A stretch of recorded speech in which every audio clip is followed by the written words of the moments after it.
Everyone told you Putin was about to lose. The sanctions would cripple Russia. Ukraine would push him back. The West would make him pay.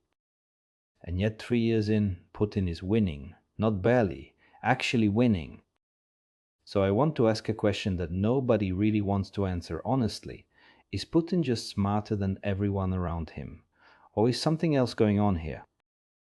Before we get into the big picture, let me give you 3 examples. 3 specific American policy decisions around the Ukraine war that should have hurt Russia but actually helped it. Example 1. Ukraine's military strategy. The US and NATO pushed Ukraine to fight for every inch of ground. Sounds brave, but here's the thing. Russia is historically great at one style of warfare: defensive artillery. It is patient, grinding, and deadly. By constantly attacking, Ukraine basically handed Russia the fight it was best at. And not only that, the relentless pressure forced the Russian military to adapt fast. They got good at drone warfare, fast. Ukraine trained their opponent by attacking them over and over. Now flip it.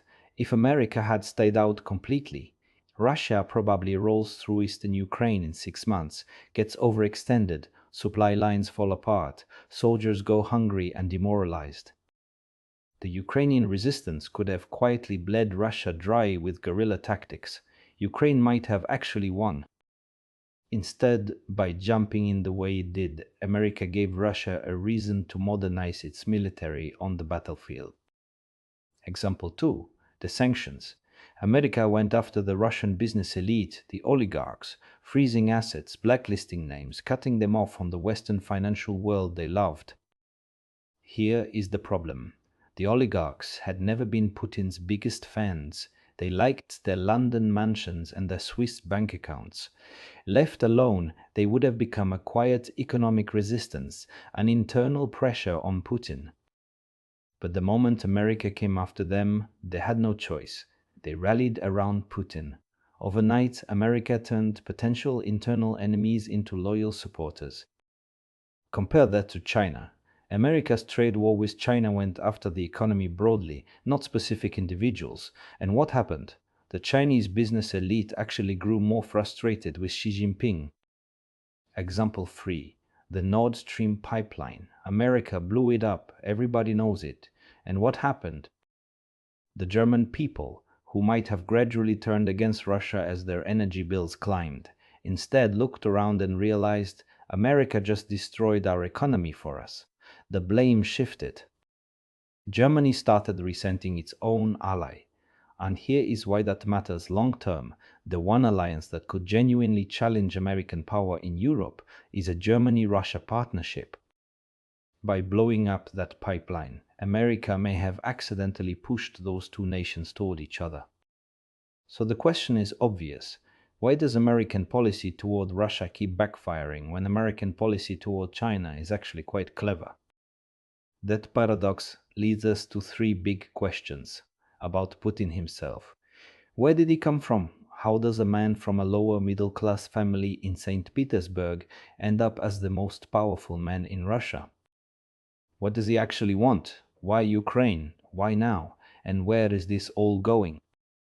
And the hardest question, how is he managing to outmaneuver the most powerful empire on earth? Putin's grandfather, Spiridan Putin, was the personal cook to both Lenin and Stalin. Think about what that means. He had access to the most powerful people in Soviet history.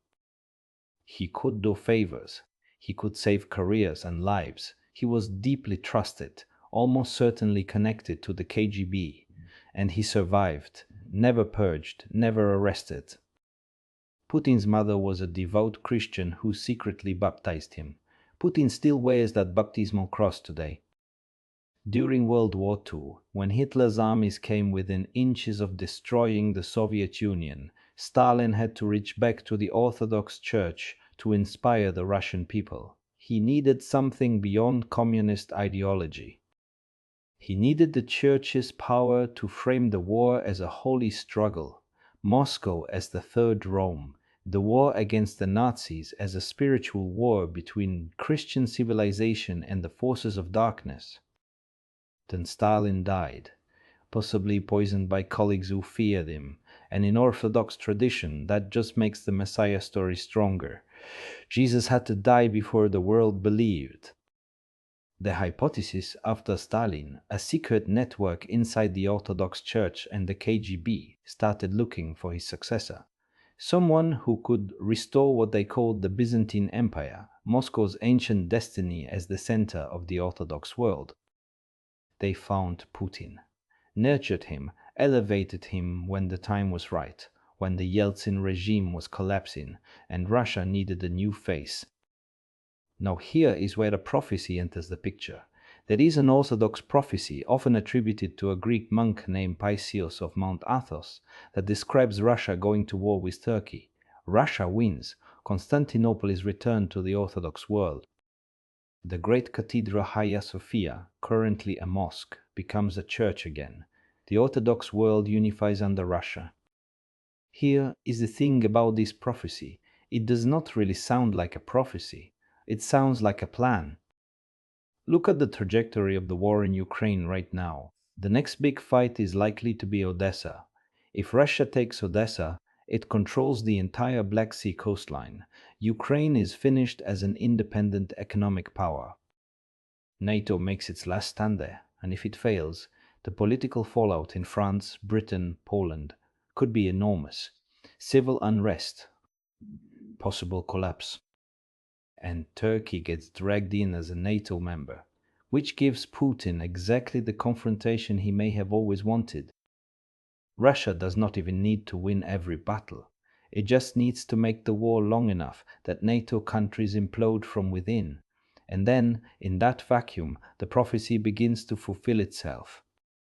So, is Putin the Übermensch, Nietzsche's term for the man who steps outside history to control it? Hegel would call him a world historical figure, someone who changes the direction of civilization itself. There are three predictions we can use to test whether this hypothesis holds. 1.